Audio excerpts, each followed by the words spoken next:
اعوذ باللہ من الشیطان الرجیم بسم اللہ الرحمن الرحیم قال اللہ تعالیٰ عز و جل یا ایھا الذین آمنوا کتب علیکم الصیام۔ یہ ہمارے مالک اور خالق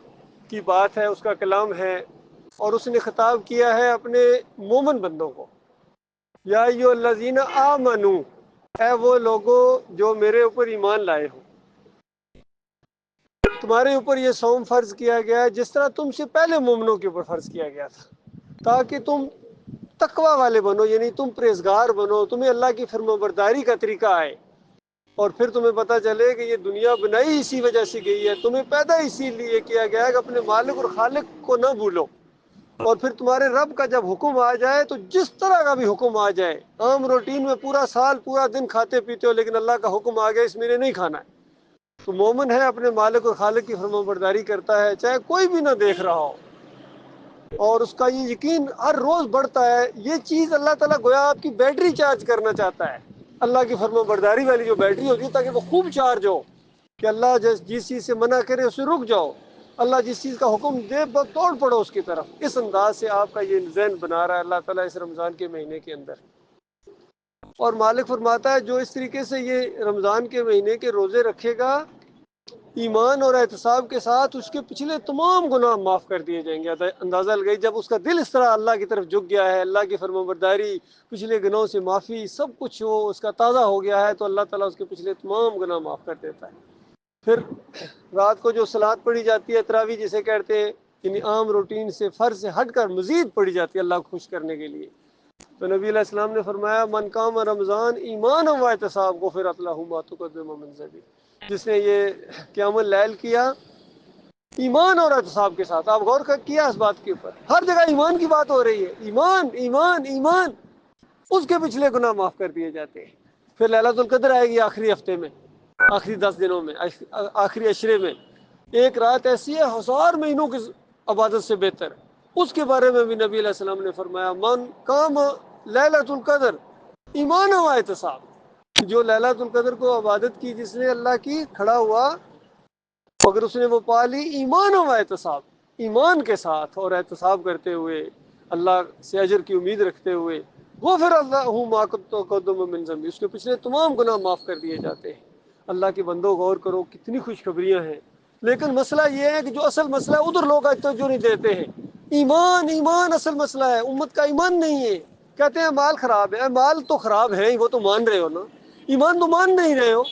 مسئلہ یہ ہے کہ تمہارا ایمان خراب ہے، اللہ کو چھوڑ کر انہوں نے اللہ کے بندوں کو، کسی کو داتا کہتے ہیں، کسی کو دستگیر کہتے ہیں، کسی کو مشکل کشا کہتے ہیں، کسی کو حاجت روا کہتے ہیں، اللہ کو چھوڑ کر اپنے جیسے بندوں کو مدد کے لیے پکارتے ہیں۔ اندازہ لگائے اللہ اولاد دے نام رکھتے ہیں، پینا دیتا ہے، بتاؤ اللہ اس سے بڑا کوئی جرم اور نمک حرام غداری کوئی ہو سکتی ہے؟ اللہ اولاد دے اور کو پیر نے دیا ہے، بتاؤ اللہ کے بندوں، یہ طفیل محمد ہے، یہ کرامت حسین ہے، یہ فلاں کی وجہ سے ہوا ہے، فلاں نے دیا ہے، فلاں درگاہ سے ملا ہے، فلاں جگہ منت مانی تھی، یہ ہوا ہے، یہ وہ جرم ہے۔ اللہ تعالیٰ اس کو شرک کہتا ہے، اس کو گالی کہتا ہے اپنے لیے، کہ دیکھو یہ گالی دے کر اگر میرے پاس آئے، چاہے تم تہجد گزاریوں کرتے رہو، اس کا مطلب تمہیں ہوش ہی کو نہیں تھا، تمہیں پتہ ہی کون سا ایمان کیا ہوتا ہے، توحید کیا ہوتا ہے، شرک کیا ہوتا ہے۔ یہ چیز آج امت مسلمہ کی اکثریت کے اندر آ گئی ہے، سب کے اندر آ گئی، وہ بریلوی ہوں، دیوبندی ہوں، اہل حدیث ہوں، سلفی ہوں، کوئی ایک بتا دو جس کا یہ عقیدہ نہ ہو، کم از کم نبی علیہ السلام کے بارے میں کہتے ہیں نبی علیہ السلام قبر کے اندر زندہ، سنتے ہیں، دیکھتے ہیں، پہچانتے ہیں، ہمارے صلوات والسلام کہتے ہیں وہاں پیش ہوتے ہیں، بھائی ہم کہتے ہیں اللہم صلی علی محمد، ہم اللہ سے دعا کرتے ہیں یا اللہ محمد صلی اللہ علیہ وآلہ وسلم کے اوپر رحمت اور برکتیں نازل فرما۔ یہ دعا اللہ کے پاس جاتی ہے یا محمد صلی اللہ علیہ وسلم کے پاس جاتی ہے؟ بتائیے، اتنی سادہ سی بات نہیں سمجھ میں آتی ہے؟ پھر کوئی 11ویں دے رہا ہے، کوئی 12ویں دے رہا ہے، کوئی جناب کنڈے کرا رہا ہے، کوئی جناب چادریں چڑھا رہا ہے، عرس اور میلے کا، یہ کون سا دین لے کر آ گئے وہ مولوی اور پیر لے کے آ گئے، اور ہم نے مان لی آنکھیں بند کر کے؟ یہ دین نہیں ہے اسلام، دین اسلام یہ نہیں ہے، اسلام وہ ہے جو محمد صلی اللہ علیہ وآلہ وسلم نے جس کو اختیار کیا، صحابہ کرام نے جس کو اختیار کیا، ہر نبی کا دین اسلام تھا، یاد رکھیے، ہر نبی نے یہی دعوت دی ہے۔ جو نبی کی دعوت مان لیتے ہیں، 950 سال نوح علیہ السلام یہی دعوت دیتے رہے، پہلی قوم 5 دن پاک کی پجاری تھی، 5 اولیاء اللہ کی پوجا کرتی تھی، سورہ نوح پڑھو اس کے اندر لکھا ہوا ہے، بخاری کی روایت پڑھو اس کے اندر لکھا ہوا ہے کہ 5 نیک لوگوں کی پوجتے تھے، پکارتے تھے، جس طرح آج ہماری قوم نیک لوگوں کو کہتے ہیں، ہم نیک لوگوں کو کرتے ہیں۔ بھائی نیک کوئی کرنا ہی تو اللہ کے ساتھ شریک ٹھہرانے کو تو اللہ شرک کہتا ہے نا۔ کیا عیسیٰ علیہ السلام نیک نہیں ہے؟ کیا عزیر علیہ السلام نیک نہیں تھے؟ کیا ان کے ماننے والوں نے ان کو اللہ کے ساتھ شریک ٹھہرایا یا نہیں ٹھہرایا؟ نیک لوگوں کی پوجا نہیں کرنی ہے، ان کی بندگی نہیں کرنی ہے، ان کے راستے پر چلنا ہے، ان کے طریقے پر چلنا۔ میرے پیارے بھائیوں، محمد صلی اللہ علیہ وسلم کا یہ طریقہ ہے، صحابہ اکرام کا یہ طریقہ تھا۔ وہ قبروں کو کچا رکھتے تھے، مزار نہیں بناتے، سور سور میلے نہیں کرتے تھے، یقین کر ڈولڈ مکیوان نہیں کرتے تھے، یا علی مدد کے نعرے، یا رسول مدد کے نعرے نہیں لگاتے تھے، بلکہ وہ تو مشرکین لگا رہے تھے۔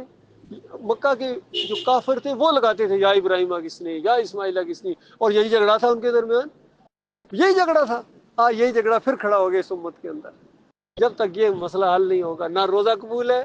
نہ تہجد قبول ہے، نہ تراویح قبول ہے، نہ عمرہ قبول ہے، نہ حج قبول ہے، کوئی عمل ہے ہی نہیں ان کے اوپر سوائے جہنم کی آگ کے۔ اگر اس سے توبہ نہ کرے، جو توبہ کرے گا وہ بچ جائے گا، یقین کرے وہ بچ جائے۔ گناہگار سے گناہگار آدمی ہے، اگر شرک نہیں کرتا ہے، اللہ کے اس کا بڑا مقام ہوگا، آخر جنت میں چلا جائے گا، یقین کرے۔ لیکن شرک کرنے والا مفتی صاحب، مولانا صاحب، اور یا شیخ القرآن اور شیخ الحدیث ہے اگر، لیکن شرک کرتا ہے، جنت کی خوشبو بھی نہیں پا سکے گا۔ آج ان کے بیانات سنتے، اتنی تعریفیں کر رہے ہوتے، فضائل بیان کر رہے ہوتے، لوگ سنتے، بھائی یہ فضائل اس کے لیے جس کا ایمان ٹھیک ہے، جس کے اندر توحید ہے، جس کے اندر شرک ہے، اس کے لیے کوئی اعمال نہیں ہے، کوئی فضائل نہیں ہے۔ یہ مختصر سی بات ہے میرے بھائیوں، اچھا ہوا یاد دہانی ہوگی میرے لیے، اپنے لیے پہلے، آپ کے لیے، سب کے لیے، تاکہ ہم ایمان کو مضبوط کریں اور اس توحید کو ہم پھیلائیں۔ یہ ہے صحیح ایمانوں میں تبلیغ۔ اگر یہ تبلیغ کرتے ہو تو آپ تبلیغ ہے، اگر یہ نہیں کرتے ہو پھر چاہے آپ کا نام تبلیغی جماعت پڑ گئے، کوئی فائدہ نہیں ہے اس کا۔